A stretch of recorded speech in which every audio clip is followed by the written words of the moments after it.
Hi guys, ഞാൻ ആയുഷ്. പഴയ കൂട്ടൊരു പഞ്ചില്ലാത്തത് വയ്യാത്തോണ്ടാ. ഞാൻ എണ്ണിച്ച് വന്നപ്പോൾ നേരെ കണ്ടത് പൂമ്പാറ്റ ചോറുണ്ടെന്ന്. അപ്പം ഞാൻ നേരെ പോയി സമയം നോക്കിയപ്പോൾ 1:30 കഴിഞ്ഞ്. അത് കഴിഞ്ഞ് നമ്മുടെ സ്ഥിരം പരിപാടിയായ ചായ കുടിക്കാൻ തുടങ്ങി. തൊണ്ടയ്ക്ക് വയ്യാത്തതുകൊണ്ട് ചൂട് ചായ ചെല്ലുമ്പോഴേ നല്ല സുഖമാണ്. അത് കഴിഞ്ഞ് ഞാൻ മനസ്സിൽ ആലോചിച്ചതേ ഉള്ളൂ വെയിൽ കുറവാന്ന്. അപ്പോഴത്തേക്ക് വെയിൽ നല്ലോണം കൂടി.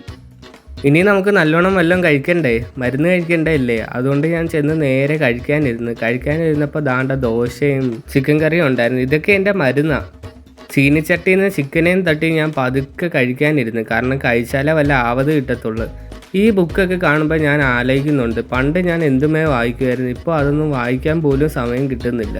അങ്ങനെ അതും ആലോചിച്ച് വെളിയിൽ ഇരുന്നപ്പോഴാണ് മരുന്ന് കഴിക്കാൻ മറന്നുപോയാൽ ആലോചിച്ചത്. പിന്നെ ഞാൻ മരുന്നും കഴിച്ച് നേരെ വണ്ടിയുടെ താക്കോലെടുത്ത്. കാരണം നമുക്ക് കടയിൽ പോകേണ്ട ഒരു കാര്യമുണ്ട്. എന്നും നമ്മൾ സ്കൂട്ടറിലല്ലേ പോകുന്നത്. ഇന്ന് വെറൈറ്റിക്കായിട്ട് ബൈക്ക് എടുക്കാമെന്ന് വിചാരിച്ച് ബൈക്ക് എടുത്ത് വെളിയിലോട്ട് ഇറങ്ങി. ആദ്യം കിക്കർ അടിച്ചിട്ട് വണ്ടി ഓണായില്ല. പിന്നെ ഞാൻ പതുക്കെ വണ്ടി ഓണാക്കി നേരെ കടയിലോട്ട് പോയി.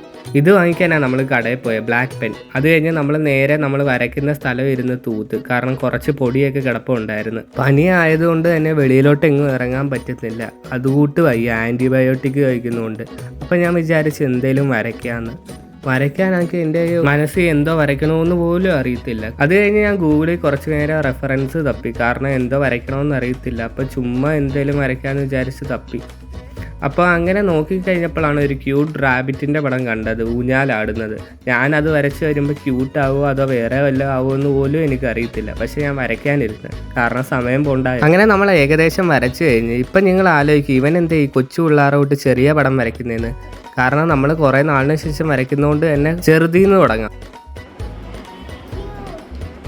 അങ്ങനെ പൂമ്പാറ്റയുടെ അഭിപ്രായം കേട്ടിട്ട് നമ്മൾ റഫായിട്ട് പെൻഗ്വിനെ വരച്ച്. അപ്പോഴാണ് നമ്മുടെ പോരാളിയുടെ എൻട്രി.